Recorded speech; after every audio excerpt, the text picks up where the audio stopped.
What's good, everybody? I hope the Lord granted you many blessings over this holiday weekend. Listen, we got a lot of political advancements that are pushing the needle forward for crypto. We got activity out in New York. We got the administration speaking very positively about digital assets. In addition to the point of some of these digital assets, we have enterprise entities like R3 deciding to collaborate with public networks like Solana. The Quant Network has actually launched another product outside of Overledger that promises to bring added utility to the QNT token. And then I stumbled upon a report. Shout out to Crypto Airy once again for sharing this on X. It's between Axelar, Stellar Development Foundation, and a publication known as Stablecoin Standard. This report highlighted Stellar's functionality within Axelar's payment system. The highlights there, pretty interesting. Can't wait to share them with you. Now, all of that is great, but it was soured just a bit because also over the weekend, guys, oh my goodness, the XRP army, they came at me. They came at me. I know. Listen, they don't want it with the committee. I know they don't. Okay, we've been here long enough. We got that say so. We got our stripes. All right. And at the end of this, before we get out of here, I am going to address it. But with that, let's get to the important stuff first. Welcome. If you're new, my name is Wade. I've been in this space since 2019 and I've researched a boatload of assets. Number one, the reason I run this show is to share all that knowledge with you. All I'm asking in return, you hit that subscribe button if you find value. Now, in exchange, I do have a few tokens of appreciation that I like to share with everyone who comes to the channel for the very first time. Number one being DHN Blockchain Starter Kit for 2025. This is a 3-page PDF that you can access in the link under this video as well as the pinned comment. And simply, if you're new to the space, this is your dossier to the world of blockchain. It's got links to different blockchain networks, news outlets, analytics resources, pretty much everything you need to keep your finger on the pulse of the blockchain space. And it pairs well with this instrument here, the new financial system master sheet.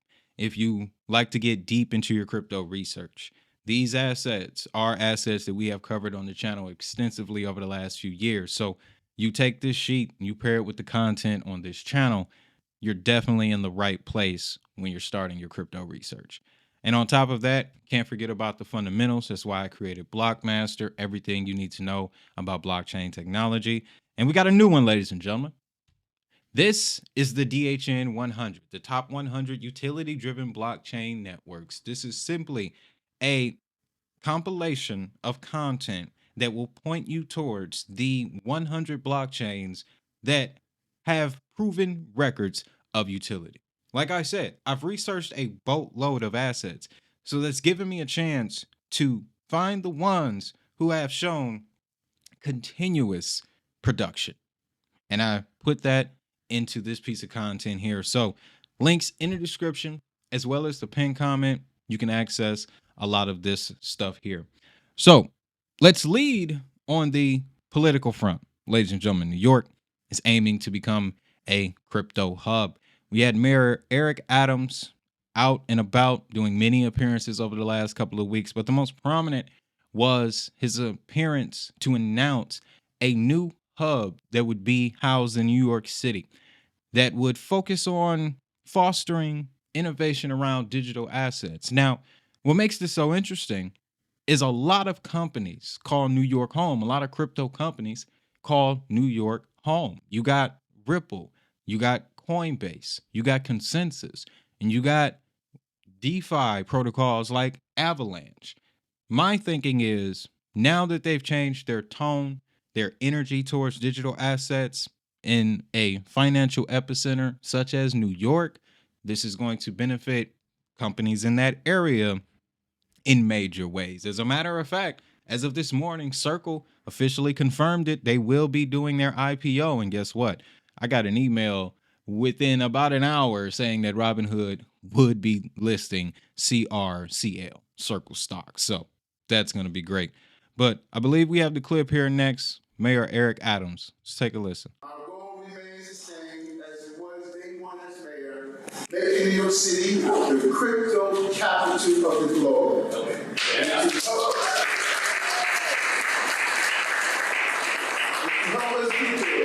Nothing is more appalling and insulting than to ignore people who were in the field previously and believe that you are reinventing the wheel instead of ensuring the wheel rolls down every community and every block. So this is our announcement that we will be creating a digital asset advisory council to bring fintech jobs and investment right here to the Big Apple, and we're going to ask the rank and file to come from among you to help us, state government, get out of the way, allow it to grow and prosper by going to those who have been in this field for many years. In a few weeks, we'll be announcing the chair of this council and with key policy recommendations to help ensure that we use this technology in the right way. This is not about chasing memes or trends.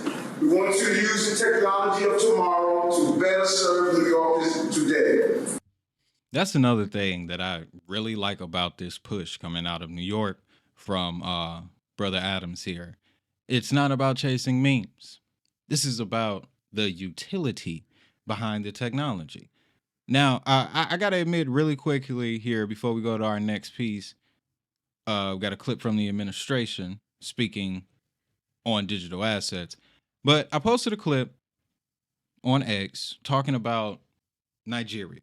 All right. Now, the first half of this post was correct. Their Ministry of Digital Technology, they are pushing forward with blockchain adoption.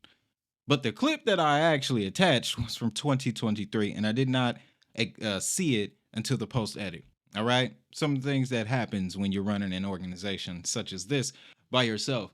However, the fact remains, though, I appreciate the push towards the utility of blockchain, removing us from the trader first, money first aspect that really was holding us back all of this time.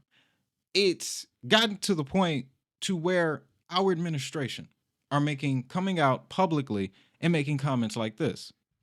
We are going big on digital assets. So Trump administration has made digital assets a priority. Past administration starved and almost made extinct a lot of these companies and pushed it offshore. So what we want to do is apply the highest U.S. regulatory and AML standards to digital assets, especially stable coins. And I've seen estimates that just over the short term, stable coins could create $2 trillion of demand for U.S. Treasuries and Treasury bills. To put that in context, the number is probably about $300 billion right now. 300 billion running through stablecoins. All the more reason why every time we get a headline like this, a clip like this, I emphasize that the public networks that these stablecoins are running on stand to benefit the most. So if you're holding those, you're in the best position as this digital asset transformation occurs. Like, I hear a lot of people talking about we're going through the Great Reset. Folks, members of the committee, best friends of mine from childhood, if you just so happen to have found my channel. Great Reset happened in 2020. Straight like that. We're already in it. That is why I believe we're getting the frequency of these types of posts, this type of information is increasing because we're already in the digital era, the fourth industrial revolution, if you want to call it that. Check this out here. Crypto companies, U.S. political contributions last election cycle. Coinbase topping the list, $50 million.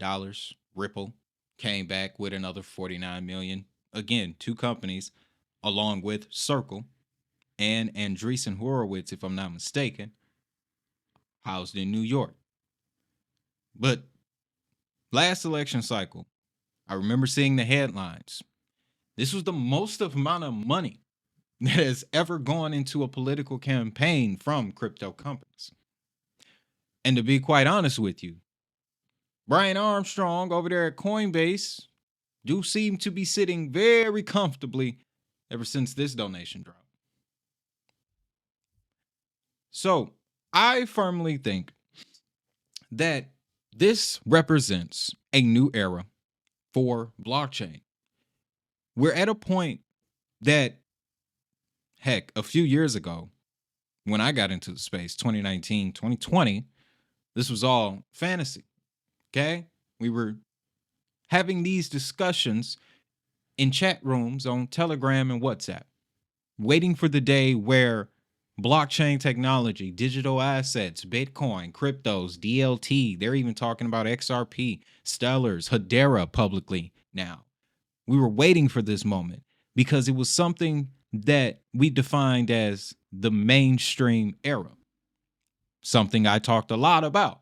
Guys, I'm going to tell you right now, I think we are in the mainstream era.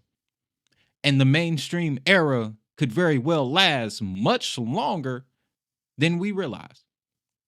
Much longer than we realize. Now, on the other side, and I think this adds even more value to the discussion as well, got to push back from the other side of the aisle, which does raise some very interesting questions. Because when you look at the activity of Trump-related coins that are on the market, they do move quite frequently off of whatever he says and does, along with the rest of the market.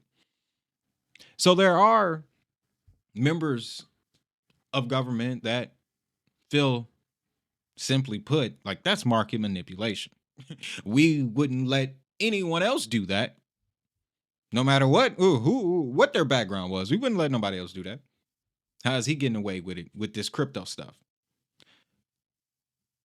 So all of these things together, guys, what I'm getting at here is this represents the mainstream era for blockchain and digital assets.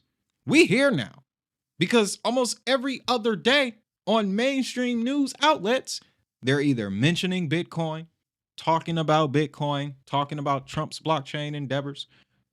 Eric Trump actually just came out. He was at Solana Accelerate, and I should have added this one into the deck, but simply, he says the whole reason they got into crypto is because they were debanked, which is really profound when you think about it. Because unlike most that attached themselves to our industry, they didn't just attach, they integrated because they saw the utility, how it can improve your financial standing, not just by investing, but using it. That's powerful, man.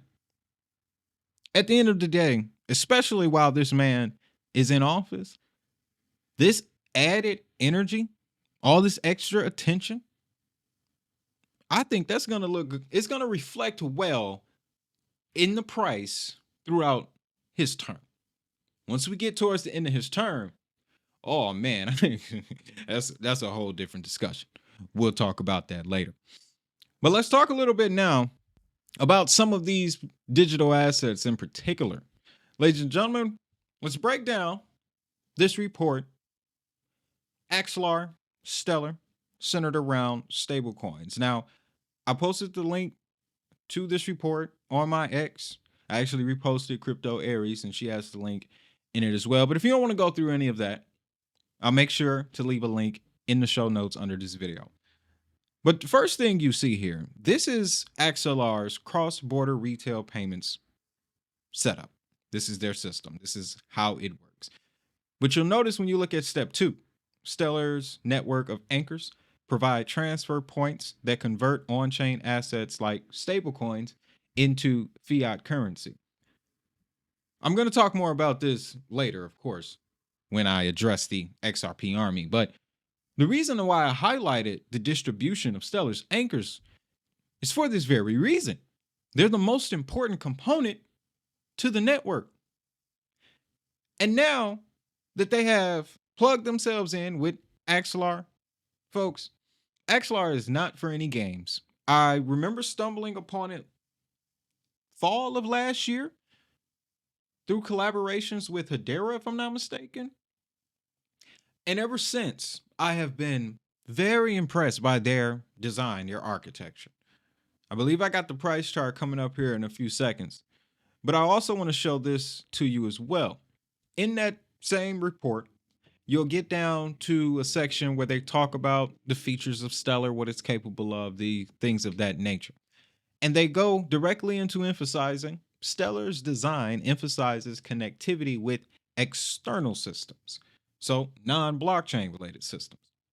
Its open APIs and compliance with standards like ISO 20022 enable integration with traditional financial institutions and payment processors. So what we're seeing form here is by connecting with Axelar, Stellar is now plugged into 77, as of last check, public blockchain networks. So that means, let's say you have a situation that's running on Solana, but you want to make use of the rails that Stellar has for this particular situation. Or maybe you have customers who only have Stellar wallets. You would plug in Axelar, their APIs, their SDKs, their toolkit into your system. Because your starting point is Solana, the connector is Axelar.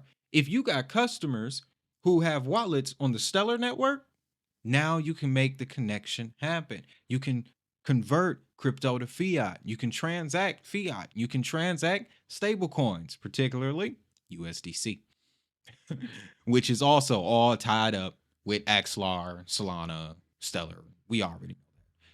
So honestly, guys, and this is a display of the Axelar network, but like I was going to say here, my opinion on Axelar, I'm getting ready to make a move, man, because in the realm of infrastructure plays, infrastructure networks like Chainlink, Polkadot, Quant Network, Constellation, this is a pretty good play in that realm, especially at the price point.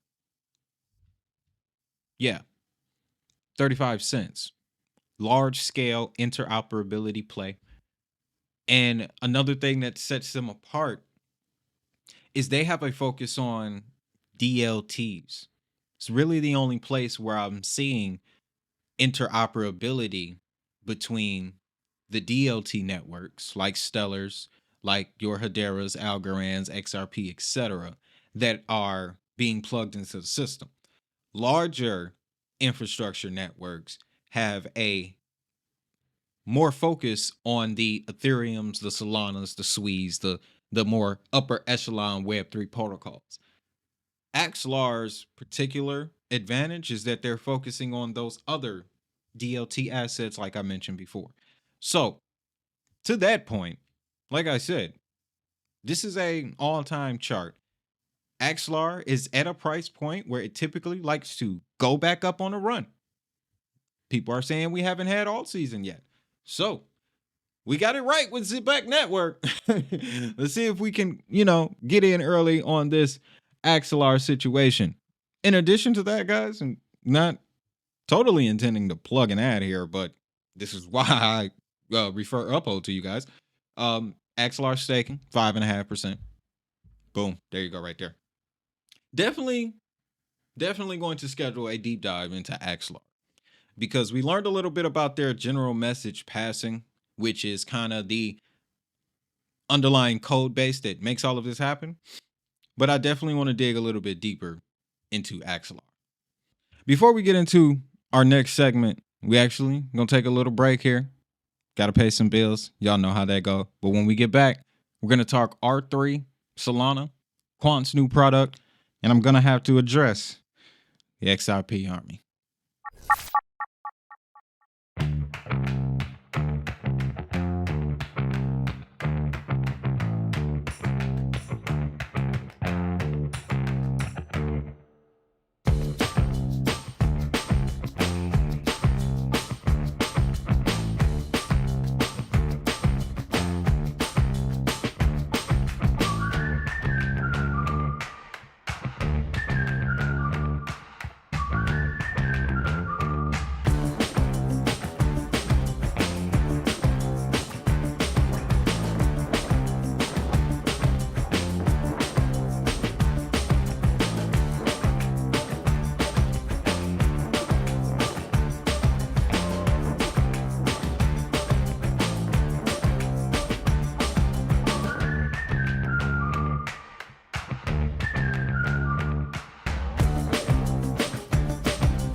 All right, guys, welcome back. So you can see we got the press release here from May 26, SBI Holdings. They are pleased to announce that R3, a U.S. company and an important partner of the SBI Group, has announced a strategic partnership with the Solana Foundation to create a next-gen internet capital market that combines public and private blockchains. Now, this caught people completely off guard. Like I mentioned, a lot of XR people thought this should have already been in place. A lot of people still believe that that is already a thing. But as it stands right now, ladies and gentlemen, there are only two, okay? Two public networks at this as of this point that can boast this connection. When you read the press release, they're going to show you that Corda is going to be a key piece to this relationship. Essentially, Solana is going to be plugged into Corda's platform, similar to the XDC network.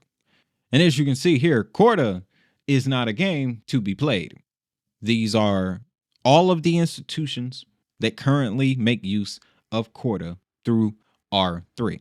All of these institutions at any point could make use of a public network like XDC or now Solana.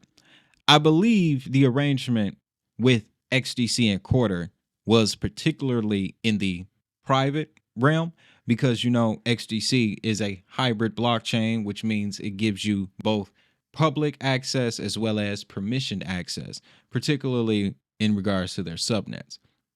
But now they've decided to add Solana into a similar situation like this. And that really has me rethinking, you know, my recent thoughts on Solana, kind of falling off of it. And that was mainly because, guys, and this is something else again, I have to touch on before we leave, but I stopped paying as much attention to Solana because I got caught up in this whole New World Order conspiracy situation. Okay. And wrapped up in all of that, they call Solana a Kazan coin, and it's really a distraction. But folks, I don't think them dudes that perpetuate this narrative, okay? I don't think they've done the research on Solana. This is yet again a US based company. They got a lot of backing from, you know, some high power players in the beginning. And yes, they had the issues with the downtime, but they have not stopped. That's what I'm saying yet. And also at Solana Accelerate, they announced the release of another mobile device, more hardware, the Solana Seeker. That's a badass name. Okay, it's a badass name. The Solana Seeker. All right. This one's going to be fully Web3 integrated, mobile games, blockchain games, all that good stuff. Really makes me rethink my thoughts on Solana. As a matter of fact, do I have it here? Price of Solana.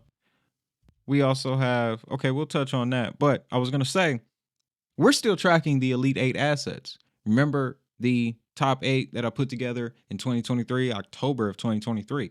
Solana is still the most profitable asset. And I know I have that slide up here. Yeah, right there. Bam. You see it. You see it. This portfolio got as high as $40,000, $45,000. Solana has always remained as the best performer in it. So that has to say something. And in addition to that, guys, this story also broke. Kraken partners with Back to launch X stocks on Solana, bringing tokenized equities to the masses. Announced that Solana Accelerate Backed will initially deploy SPL-based digital representations of U.S. listed stocks and ETFs on the Solana blockchain. And I believe it will also make its way to the United States as well. So that's going to be massive. Really interested in that. I mean, I am on Robinhood, and, you know, that gives me pretty good access to stocks. But you have people who may not be able to set up a Robinhood account or don't feel comfortable on Robinhood who will definitely jump on this. All of that is just going to bring even more attention to Solana. So if you're a Kraken holder, be on the lookout for that, ladies and gentlemen. And like I said, moves like this really changing my thoughts on Solana. Well, let's jump forward and talk of another high-powered enterprise asset. We're talking about the Quant Network announcing Over Ledger Fusion, the world's first layer 2.5 network for institutions and DeFi. This was a great read, and Gilbert, I absolutely love the name. Okay, Over Ledger Fusion. It sounds like a transformer. All right, it really does. It sounds like a transformer, and when you look at the Quant logo, I mean, it would have fit in that universe. I'm nerding out, but let's get back to the news. So they're unveiling groundbreaking layer 2.5 network. It is designed to unlock the full potential of public blockchains for institutions, enterprises, and DeFi ecosystems. At the heart of Overledger Fusion is the Overledger platform and our patented multi-ledger rollup technology, which creates a multi-chain rollup network that operates seamlessly across existing layer 1 blockchains. So this is going to be not designed as a layer 2 in the sense of Ethereum to Polygon or Ethereum to Optimism. This is going to be the 0.5 will act as a software as a service layer, which I'm seeing is Quant's thing. They're using blockchain technology to develop software layers that can be used anywhere, which is pretty fly when you think about it. But I want to bring this piece up here too, because we're going to touch on that. But what this is going to be, based on how they're describing it thus far, is going to be a public blockchain facing interface layer where before, or with just the Overledger, the focus was applications on these public chains, where much like the analogy I made earlier with the Stellar Wallet endpoint, the Solana network starting point, you can have Solana network starting point, Quant Overledger connection for your app, and then someone on using a Stellar Wallet can then interact and engage with the app. That's what the multi-app functionality that the Overledger gave you. What this is going to do is add the public blockchain networks, as many as you want, on top of that, which is really mind-blowing. Because as you can see highlighted here, Quant will be the native token powering and securing the entire network. All institutions, enterprises, and DeFi participants use QNT to transact with Fusion. So if Overledger up to this point brought Quant so much amount of interest, utility, then this Fusion should add, of course, an extra layer and a half to that architecture. And I really think that's fantastic, because something else you got to keep in mind, this Overledger was much like we mentioned before with the R3/4 arrangement. It's aimed at private arrangements, enterprises, big businesses, banks, like those out in the UK. It's aimed at the private clients. With the Overledger Fusion, I definitely see this as being the public facing product that they can give to small and medium sized enterprises, things like that. That would make a lot of sense. My most exciting thing, though, is highlighted here perfectly. And accordingly, apparently, this was written by Gilbert himself on his X, which he had, banished from his life for a long time. Glad to see him back. But I'm glad he emphasized this, because so many people in the community was giving the Quant network flack because they couldn't find the ways that the QNT token was used in the system, even though in the documentation it states the QNT token is needed to interact with the Overledger. I'm glad they just emphasized that. But again, with the Overledger being such a private offering, it didn't get the amount of adoption that a lot of people had expected. This Overledger Fusion, being a 2.5 layer network, layer 2.5 network, should act as the public facing product that will bring a whole lot more attention to the Quant network. Because once more networks see what Quant can do, over time, people will start to recognize it as it for what it should be, as on the same level as a chain link and a Polkadot when it comes to interoperability. So this is big news for Chainlink, guys, or big news for the Quant Network, excuse me. And with that, now it's time to let's address this XRP army, okay? Now, before I do that, I want to give credit where credit is due, because I am a fan of the XRP ledger. The energy and the attitude that Ripple has brought this community is disgusting. Straight like that, okay? But I want to give credit where credit is due. Control Alt and Dubai Land Department go live with tokenized real estate. Guess where it's going to be at? The XRP ledger. So, excuse me.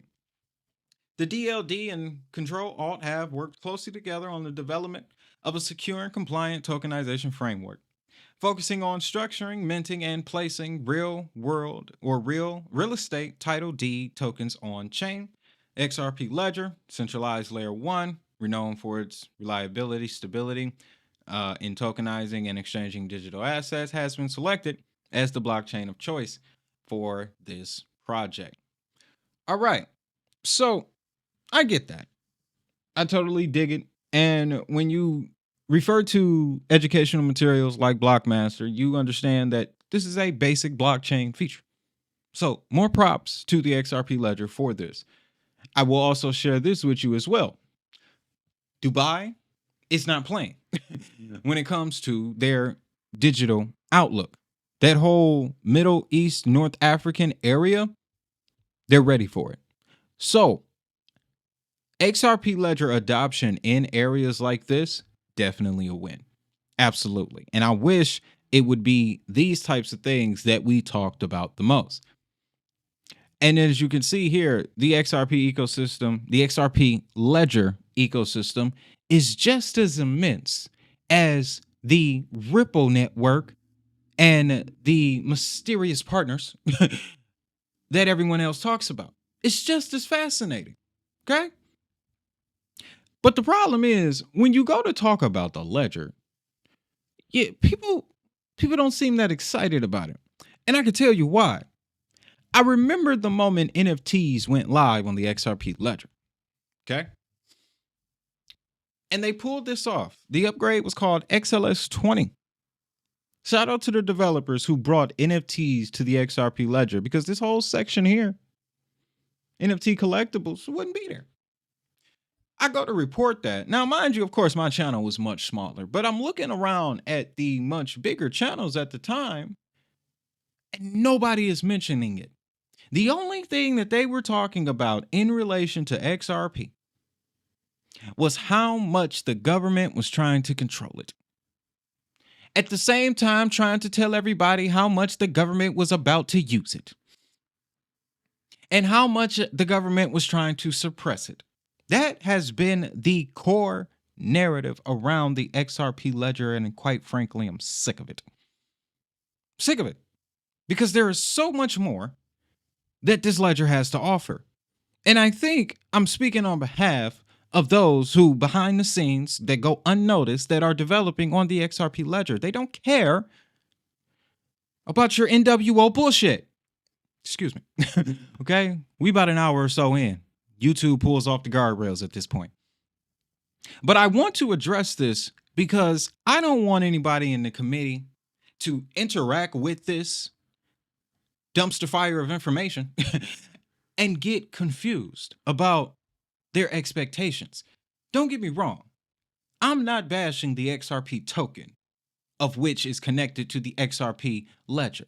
If you want to invest in the XRP token with the expectation that the XRP ledger will over time perform exceptionally well, that's fine. But don't invest in the XRP expecting the entire planet to use it as a liquidity base. It's not going to happen like that.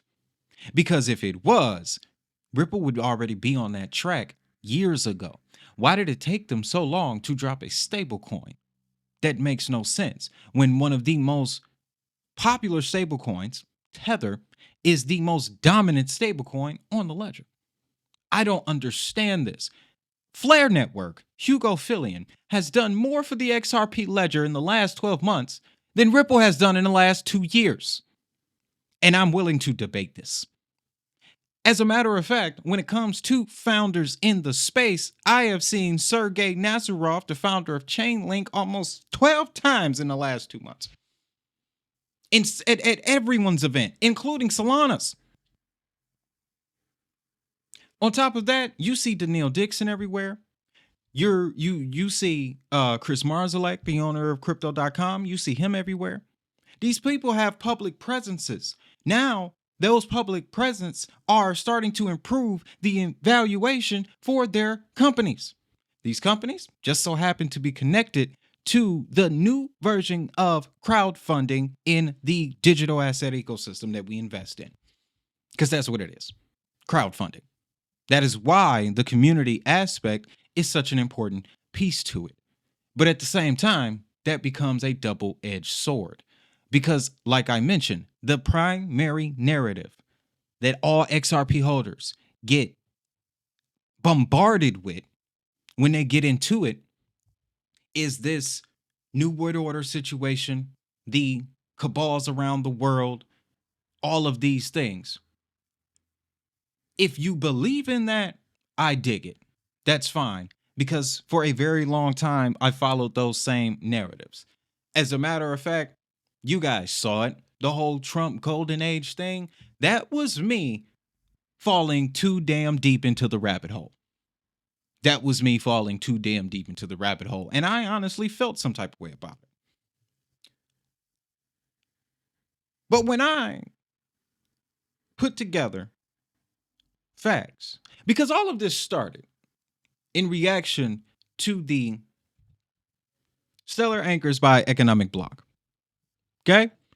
All I did was list all of the places where Stellar had anchors and correlated with which of these locations were in certain economic blocks and which of these economic blocks were the most profitable. That's it. No conspiracy theories, nothing crazy. I'm not calling out political officials for insider trading. That's not my business. My business is facts. And the fact is, like I said in my X post, when it comes to this theoretical arms race that has been created on crypto Twitter, by the numbers, as of today, Stellar wins. It's winning. And I'm pretty sure the people that work for Ripple know that, which is why the predominant chain, the majority of their stable coins are on Ethereum. They're on Ethereum. Why do you think they did that? I'm starting to think that Ripple doesn't even truly fully understand the capabilities of the XRP ledger because they'd be using it more. All of that, not my problem. That is not my problem, okay? It is not my problem. Before I get too carried away, let me reiterate the point here. My problem with the XRP community, not the token, not the ledger, not Ripple. I got some problems with Brad, but that's different. My problem with the XRP community is that you guys are too caught up in the wrong things. I saw a hilarious post from a pro Stellar account, okay? Granted. But he said XRP people are anticipating an ETF that does not connect to XRP. And it's not in kind, so there's no XRP being used to transact it. This is all a fiat-based arrangement. And he says these idiots are celebrating as if they've won the Super Bowl. I found that to be very hilarious because as abrasive as it was, that is a perfect illustration of the problem that I'm talking about. We are entering a space where traditional financial instruments, yield-bearing financial instruments, have made their way to the blockchain. Not making, have made. And to be quite honest with you, if the almighty XRP was as great as you all say it is, where is the revenue, on-chain revenue that platforms like Token Terminal record for the XRP ledger? There isn't any. And if we're in the business of making money by investing in businesses with the intention of making money, I'm pretty sure someone is going to see the fact that this XRP thing is not making any revenue, but this Stellar Lumens thing is, no matter if it's only 100 grand in 30 days. I'm seeing if you make 100 grand in 30 days.